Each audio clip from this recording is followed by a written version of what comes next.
रुक करेंगे इस वक्त की सीधे बड़ी खबर का, जो हरिद्वार से सामने आ रही है, जहां पर मुख्यमंत्री पुष्कर सिंह धामी के दौरे से पहले कांग्रेस के द्वारा एक विरोध प्रदर्शन किया गया है। मुख्यमंत्री पुष्कर सिंह धामी का हरिद्वार दौरा है और पुलिस ने इस दौरान कई कांग्रेस कार्यकर्ताओं को हिरासत में भी लिया था।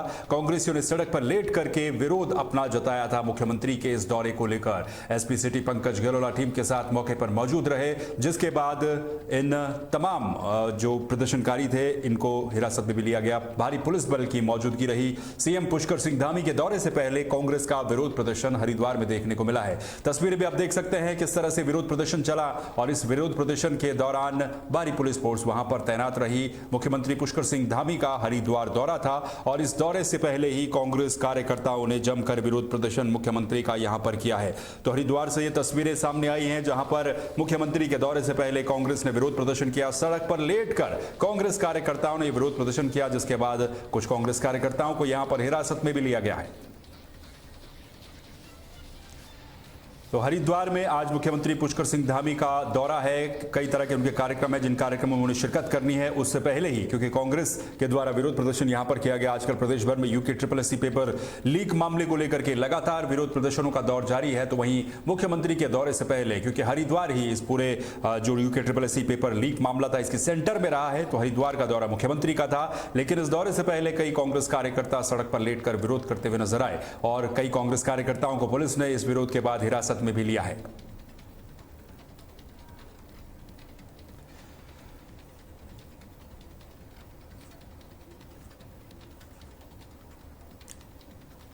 और मुख्यमंत्री के इस दौरे को लेकर के क्या कुछ अपडेट फिलहाल है और क्या कुछ वहां पर विरोध प्रदर्शन हुआ है, सीधे जानेंगे मनीष से। मनीष कागरान हमारे संवाददाता हरिद्वार से हमारे साथ जुड़ चुके हैं। मनीष, देखिए, मुख्यमंत्री पुष्कर सिंह धामी का एक दौरा था और उस दौरे से पहले हम देख रहे हैं कि कांग्रेस कार्यकर्ताओं का भी एक विरोध प्रदर्शन हुआ है। क्या कुछ अपडेट पूरा आपके पास है?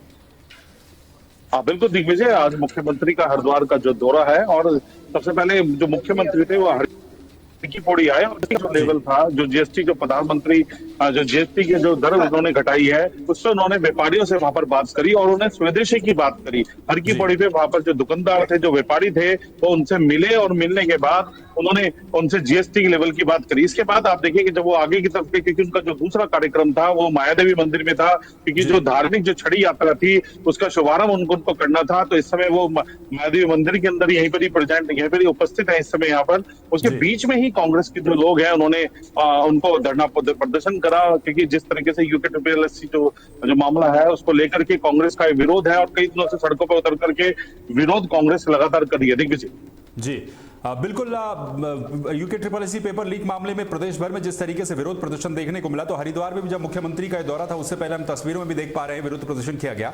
इसके बाद क्या कुछ जानकारियां, क्या हिरासत में प्रदर्शनकारी कांग्रेस के जो नेता है, कार्यकर्ता, उनको लिया गया? पुलिस ने किस तरीके से इस पूरे माहौल को कवर किया?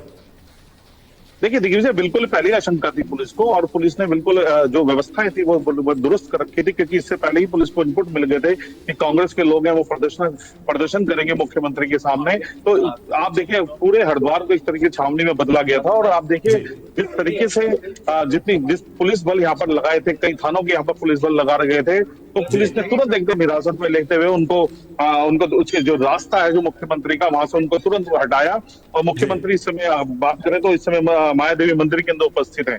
हमारे साथ कुछ दिग्विजय भाजपा के कुछ नेता भी हैं, बात करते हैं, क्योंकि विरोध भी हुआ, इनसे बात भी कर लेते हैं।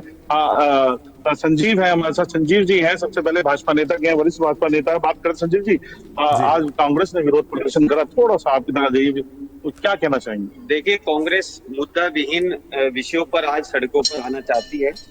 धरातल उनका समाप्त हो चुका है।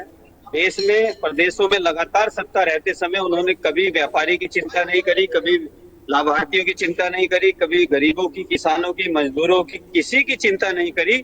आज जब एक युवा धाकड़ जुझारू मुख्यमंत्री, जिसने उत्तराखंड में लव जिहाद, लैंड जिहाद, फूक जिहाद और नकल जिहादियों पर जिस तरह से प्रहार किया, आज हमारे शासन में, प्रशासन में, पुलिस की व्यवस्था, लगातार अपराधियों पर शिकंजा कसना, एक इस प्रकार के मुख्यमंत्री जब प्रदेश को मिले हैं तो आज कांग्रेस बौखला गई है। उनको अपना भविष्य भी 2027 में गर्त में दिखाई दे रहा है।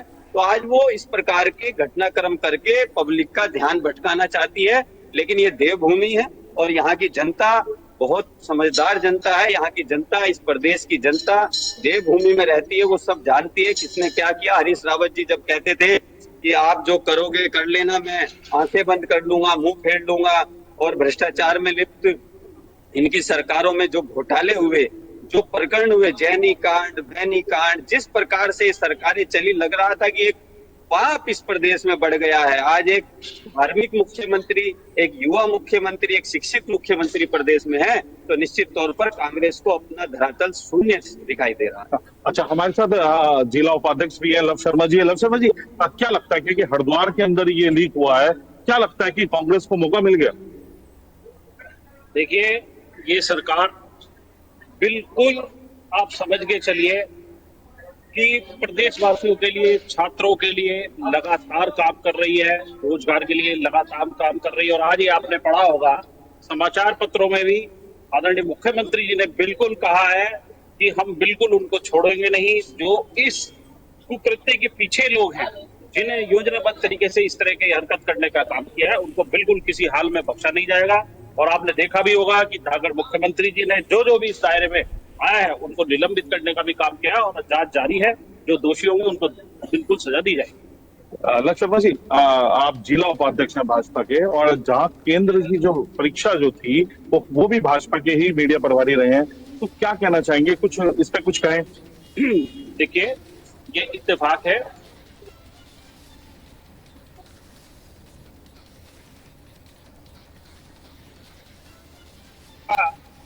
जो है परीक्षा कराने में आयोग का जो है विषय रहता है, और अभी जांच जारी है। जो भी चीजें हैं वो सामने आएंगी, खुलकर दोषों को बख्शा नहीं जाएगा। आज मुख्यमंत्री आए हैं, छड़ी यात्रा उन्होंने शुरू करी है, किस तरह से देखते हैं? आज भाजपा सरकार सनातन को मानने वाली सरकार है।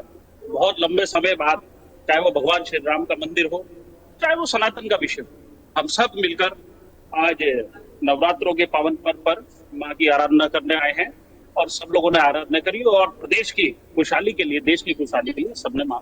लव शर्मा जी, जीएसटी पे प्रधानमंत्री जीएसटी ने कम दरें करी हैं, आज मुख्यमंत्री जी भी आए हैं और दुकानदारों से मिला है, किस तरीके से देखते हैं आप? उत्साह है, मैं कहूंगा उत्साह है लोगों के अंदर। आप देखिए, जिन लोगों को जानकारी में प्राप्त हुई है कि इस तरह से दाम कम करे हैं, बहुत बड़ा काम आदरणीय प्रधानमंत्री जी ने, नरेंद्र मोदी जी की सरकार ने किया है।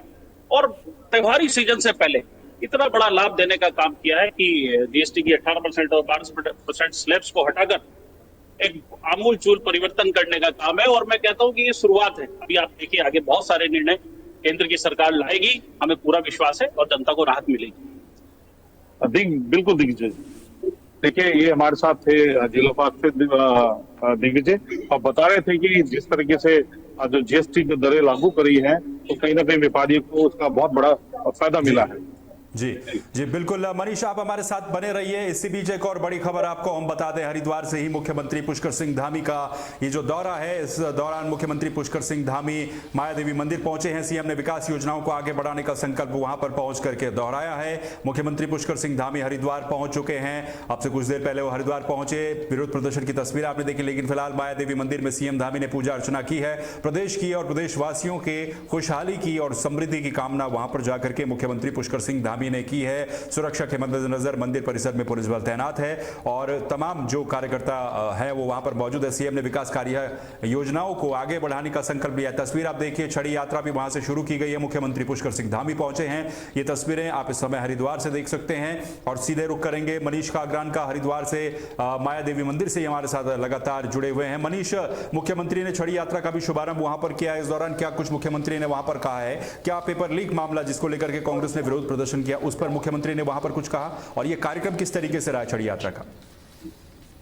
देखिए दिग्विजय, ये एक धार्मिक कार्यक्रम है। अभी तक मुख्यमंत्री का जो भाषण हुआ है, उन्होंने अभी UP-SSS पे कोई अभी बयान नहीं दिया है। अभी बाइट अभी बाकी है, क्योंकि अभी मुख्यमंत्री इस समय मंच पर ही है, और वो अपना भाषण उस पर दे रहे हैं। पर उन्होंने एक सबसे पहली बात जो करी है, वो करी है सनातन की। और सबसे बड़ी बात उन्होंने यही कहा है कि जो छड़ी यात्रा के बारे में उन्होंने बोला है कि ये 6 साल से छड़ी यात्रा है, और ये छड़ी जो है ये जो सनातन को है ये बढ़ावा देती है।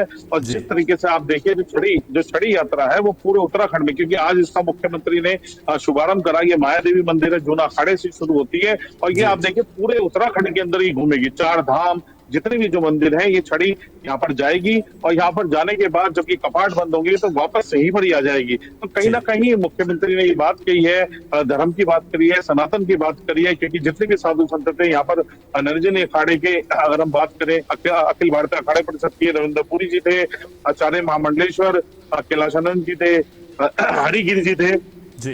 तो बहुत यहाँ पर जो साधु संत थे, तो यहाँ पर साधु संतों ने भी जो पुष्कर सिंह धामी जी को आशीर्वाद दिया। उन्होंने सिर्फ एक बात की, साधु संतों ने भी एक बात कही कि जो धर्म की बात करेगा हम उसको अपना राजा मानेंगे और जो धर्म पे चलेगा, क्योंकि वेदों के अंदर भी ये लिखा है कि जो धर्म पे चलेगा वही राजा होगा। दिग्विजय जी बिल्कुल, तो तमाम तरह की सनातन की बात हुई है क्योंकि छड़ी यात्रा वहां से निकाली गई है।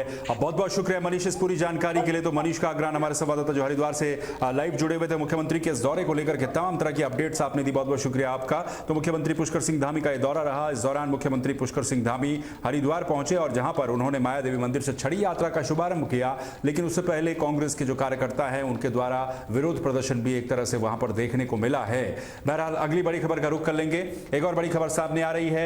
सुप्रीम कोर्ट ने उत्तराखंड निर्वाचन आयोग पर पेनल्टी लगाई है। पंचायत चुनाव से जुड़ा हुआ यह एक पूरा मामला था जिसमें सुप्रीम कोर्ट ने एक बड़ा फैसला दिया है। इसके अलावा सुप्रीम कोर्ट के फैसले के बाद करण महारा ने भी सोशल मीडिया पर पोस्ट किया। कांग्रेस के प्रदेश अध्यक्ष हैं। निर्वाचन आयोग पर सुप्रीम कोर्ट के फैसले को करण महारा ने सही ठहराया है। आपको बता दें कि सुप्रीम कोर्ट ने निर्वाचन आयोग पर 2 लाख रुपए का जुर्माना भी लगाया है। एक तरह से पेनल्टी लगाई है इस पूरे मामले में। कांग्रेस की चिंता को सुप्रीम कोर्ट ने सही ठहराया, ये करण महारा का कहना था।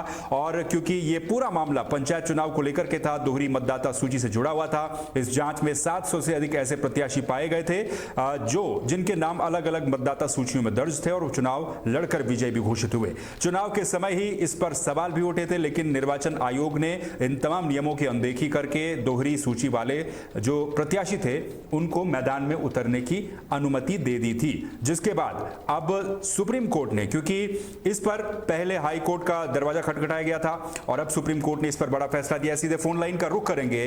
कांग्रेस के पूर्व प्रदेश अध्यक्ष गणेश गोदियाल इस समय हमारे साथ फोन लाइन पर जुड़ चुके हैं। गोदियाल साहब, किस तरह से देख रहे हैं इस फैसले को? सुप्रीम कोर्ट ने उत्तराखंड निर्वाचन आयोग पर एक तो उनकी जो याचिका थी उसको खारिज किया, ऊपर से पेनल्टी अलग लगा दी, तो डबल वोटर लिस्ट का यह मामला लगातार कांग्रेस भी इस पर आवाज उठा रही थी पंचायत चुनाव को लेकर के, क्या कुछ अभी कहेंगे? देखिए, प्रदेश की तो भरपूर नाकिसी हुई है जी।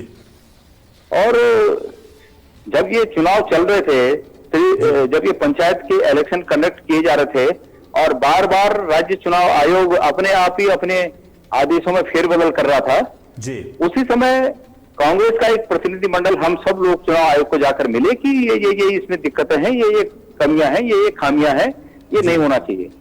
लेकिन चूंकि ऐसा अंदेशा सभी लोग जता रहे हैं और ये सत्य भी है कि चुनाव आयोग सरकार के इशारों पर काम कर रहा था, तो निश्चित रूप में इनको मुंह की खानी थी।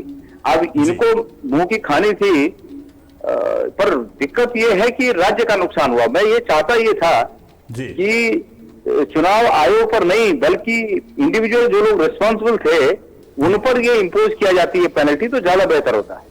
जी गणेश गोदियाल जी, आगे किस तरह से देख रहे हैं? क्योंकि लगातार सवाल ये उठते रहे कि भाई 2 जगहों से जिनके नाम मतदाता सूची में दर्ज थे उन लोगों को चुनाव लड़वा दिया गया, बहुत सारे लोग उसमें चुनाव जीत भी गए और ये कहा गया था कि जब ये चुनाव खत्म भी हो जाएंगे उसके बाद भी कोर्ट में ये मामले चलते रहेंगे, तो आगे किस तरह से देख रहे हैं?